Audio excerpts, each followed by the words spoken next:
Continuando a falar sobre penhora, né? Que, como eu falei na nossa aula anterior, é de suma importância, ainda estamos no capítulo da penhora, do depósito, da avaliação. Hoje vamos falar do lugar da realização da penhora, que vem lá na subseção 3 do nosso CPC, artigo 845 e 846, né?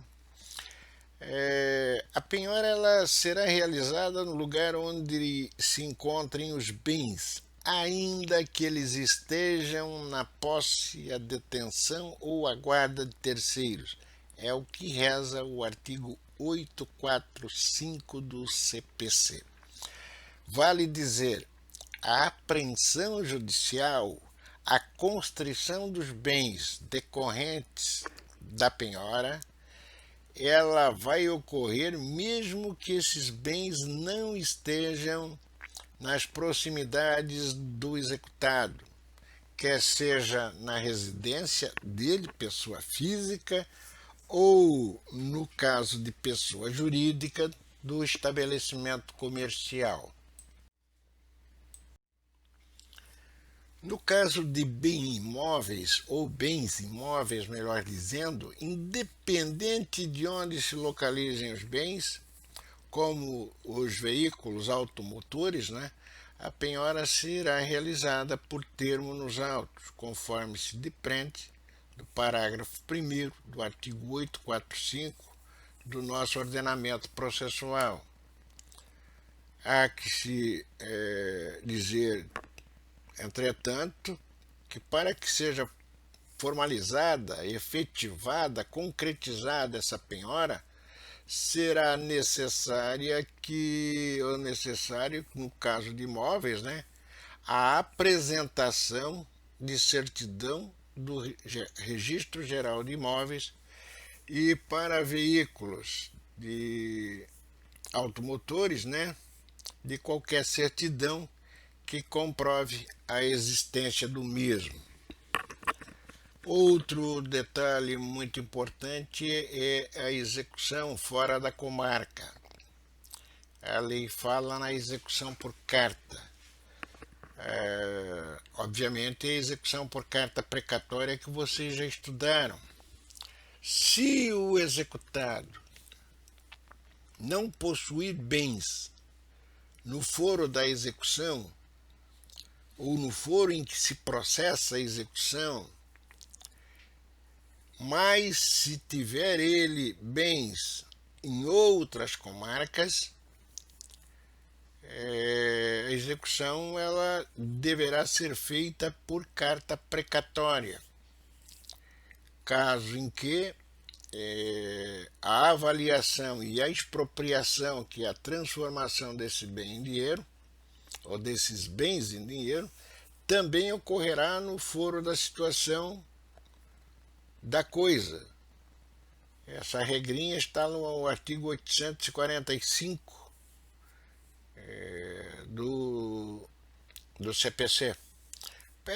Se discute muito da possibilidade, no caso de comarcas contíguas ou próximas, né, nas regiões metropolitanas. Aqui no nosso caso, Joinville, comarcas como Araquari, onde a penhora é de bens muito próximos, ou Garuva, se o oficial de justiça de Joinville poderia realizar essa penhora. A jurisdição ela é muito bem delimitada. Então, o correto é que o oficial de justiça da comarca contígua, vizinha, é que vai realizar essa penhora. Só para deixar isso muito claro. A penhora ela deve ser realizada sempre por oficial de justiça, né? Essa é a forma correta de se fazer a coisa. Por isso é que a citação na execução, por quantia certa, ela deve ser por oficial de justiça, porque só ele tem condições de realizar a penhora. Essa penhora ela deve ser realizada em horário e local autorizados por lei. Já vimos anteriormente, se a penhora recair sobre bens imóveis, recomenda-se que naquele ato já se intime o cônjuge do devedor, se esse cônjuge não fizer parte do polo passivo da execução. É óbvio que depois ele pode lá apresentar o regime de casamento, se separação total ou não, objetivando excluir isso, aquilo com relação aos bens, mas a intimação ela se faz necessária, é importante até para que ele cônjuge, que não participa da execução ou que da dívida não se beneficiou, possa exercitar o seu direito de defesa ou o seu direito de meação.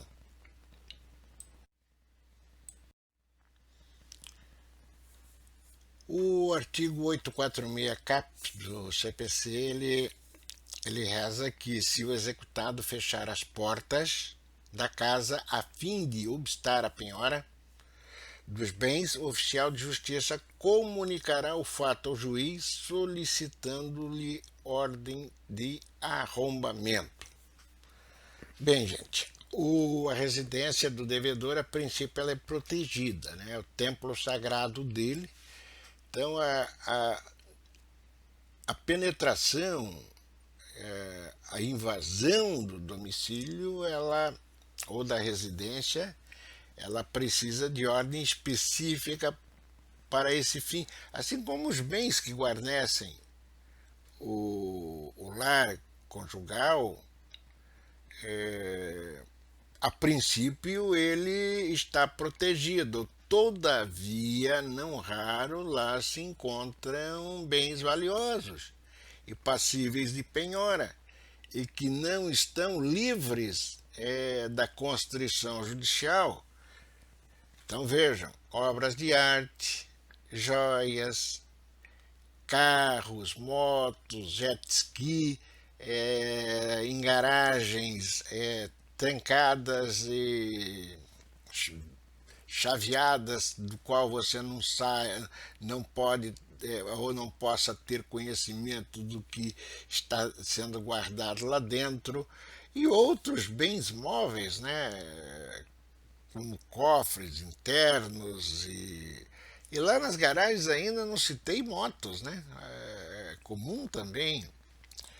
Então, daí porque a necessidade de arrombamento, uma vez que se não existem bens passíveis de apreensão ou visíveis, ou que o credor tenha noticiado lá o juízo, ou que o senhor oficial de justiça tenha encontrado, e se o devedor está criando obstáculos para que o oficial possa adentrar e ter livre acesso para essa verificação, certamente algo de estranho tem, alguma coisa ele está escondendo. Então é fundamental essa previsão legal, porque possibilita que o oficial de justiça, sentindo essa dificuldade, ele possa fazer esse requerimento ao magistrado. E não que o próprio credor também não possa até fazê-lo sentindo que lá existe algo nesse sentido guardado. O importante é que, deferido o arrombamento, o mandado deverá ser cumprido, veja, por 2 oficiais de justiça. Ratifico. O mandado deverá ser cumprido por 2 oficiais de justiça, que irão arrombar o local. O arrombamento não significa que chegam lá metendo os pés na porta, não é isso, né? Vão levar chaveiro, pessoas realmente especializadas em não gerar um prejuízo, mas fazer um arrombamento de forma a mais suave possível. Até porque O arrombamento não é só das entradas, das portas, é de todos os demais compartimentos que tiver a residência. Cômodas, cofres, armários, enfim, tudo aquilo que estiver chaveado e que possa estar guardando, presume-se, né, algum bem valioso. Ao final dessa diligência, será lavrado um auto circunstanciado.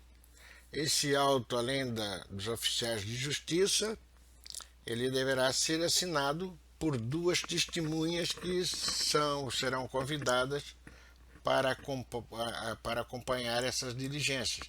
Essa regrinha está lá no parágrafo 1º do artigo 846 do CPC.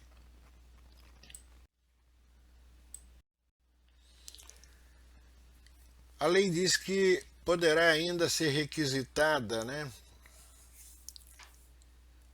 a força policial com o objetivo de auxiliar os oficiais de justiça na penhora. Eu diria que a força policial é sempre obrigatória.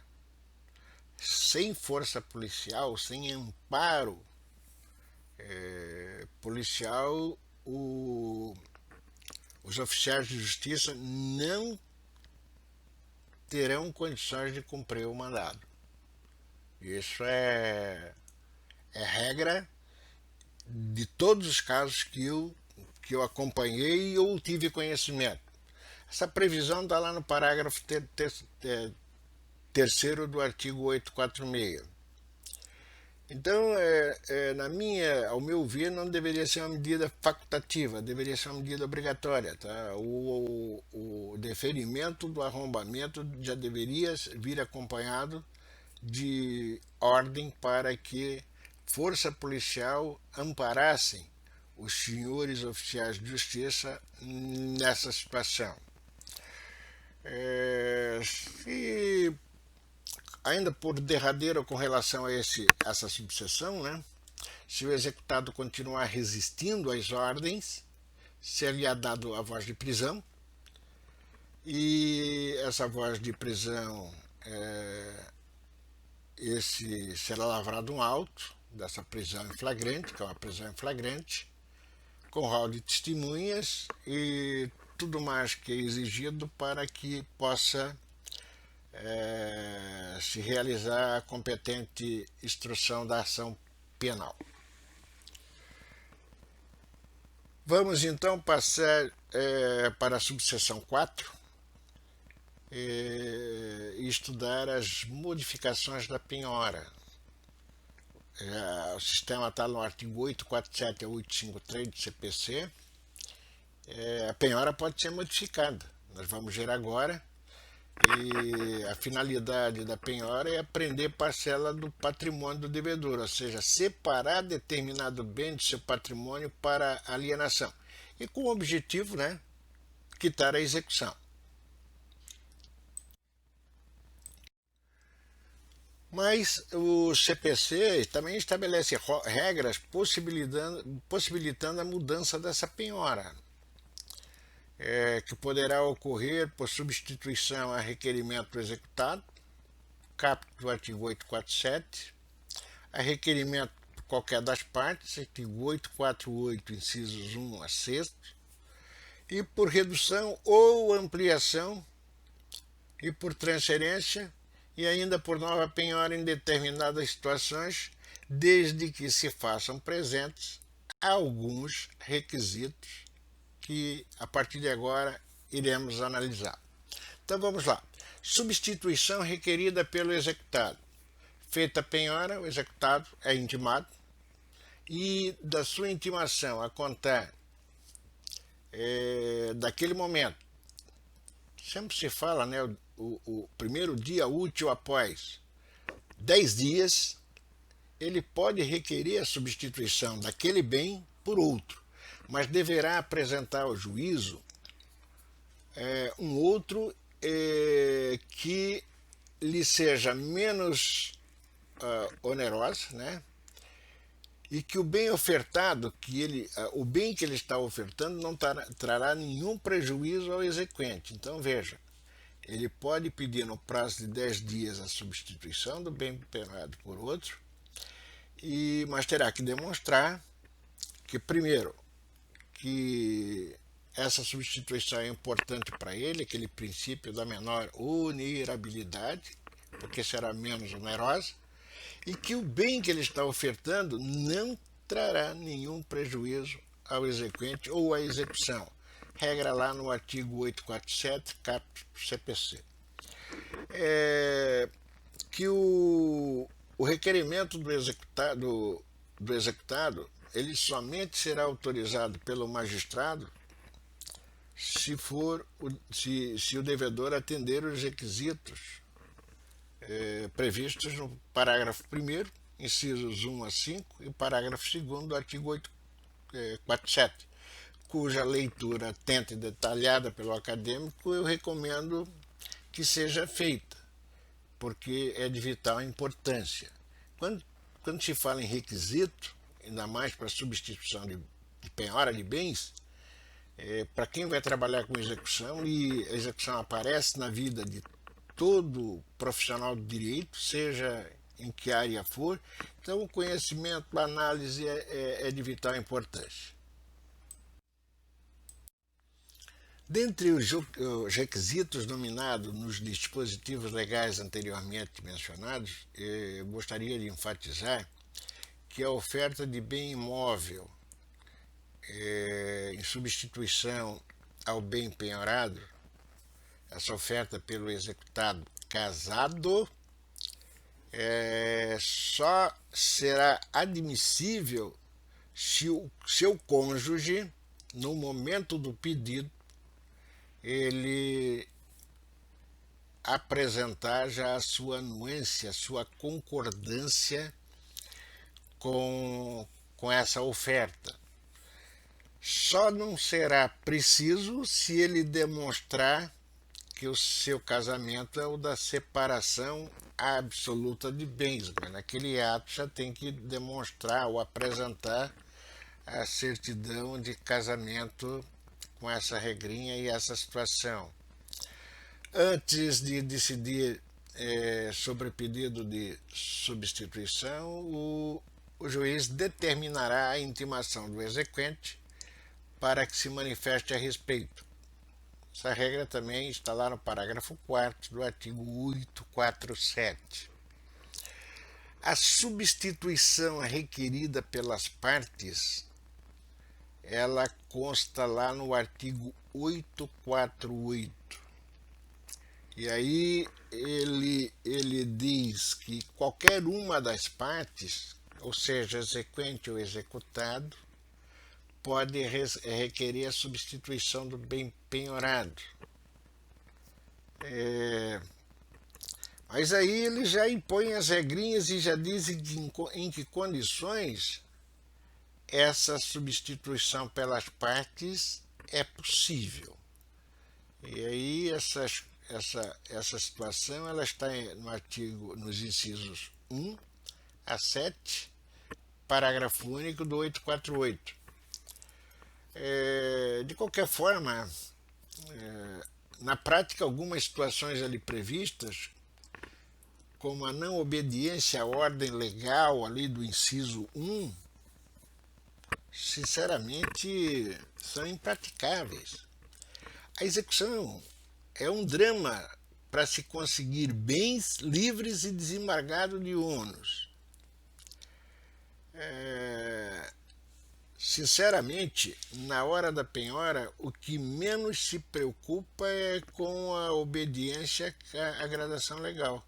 É claro, eu gostaria de, em qualquer penhora, encontrar dinheiro, porque o objetivo da execução é dinheiro, mas nem sempre é possível.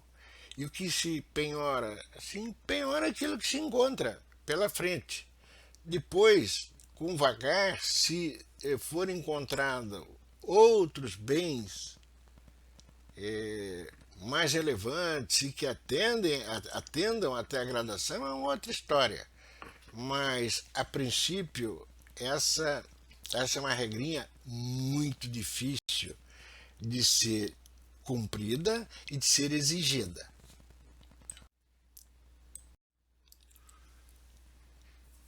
Sempre que ocorrer a substituição de bens inicialmente penhorados, um novo termo terá que ser lavrado. Também é regra de dispositivo legal, 849. A realização de uma segunda penhora é possível, né? Mas ela também tem regrinhas e condições. É como e quando. Teremos uma segunda penhora. Primeiro, se a primeira for anulada. Segundo, executados os bens, o produto da alienação não bastar para o pagamento do exequente. Então eu vou ter que ir atrás de novos bens para cobrir o saldo remanescente. Terceiro, se o exequente desistir da primeira penhora, por serem litigiosos os bens ou por estarem submetidos à constrição judicial. Artigo 851, incisos 1 a 3. Ou seja, verifiquei lá, depois da penhora, que já está penhorado em outro processo, é óbvio, já está estabelecido o direito de preferência do outro credor, que aquele bem não serve para pagar as duas execuções, e se tiver outros bens eu desisto e vou então atrás de outro. A alienação antecipada de bens, dos bens penhorados, é possível também, né? E ela será determinada pelo juiz sempre que, primeiro, houver risco de depreciação ou deterioração. Segundo, manifesta vantagem. Também está nos artigos 852, inciso 1 e 2. Risco de depreciação ou deterioração, ou a regra dos automóveis, né? Isso é possível. Manifesta vantagem é quando realmente eu tenho uma proposta, alguma coisa muito interessante para aquele bem e vale a pena aceitá-la. De qualquer forma, né, qualquer medida requerida na subseção que nós acabamos de analisar, as partes serão ouvidas no prazo de 3 dias para se manifestarem a respeito. Artigo 853. Sendo que qualquer questão suscitada, o juiz decidirá de plano. Também é uma regrinha que está lá no parágrafo único do mesmo dispositivo legal.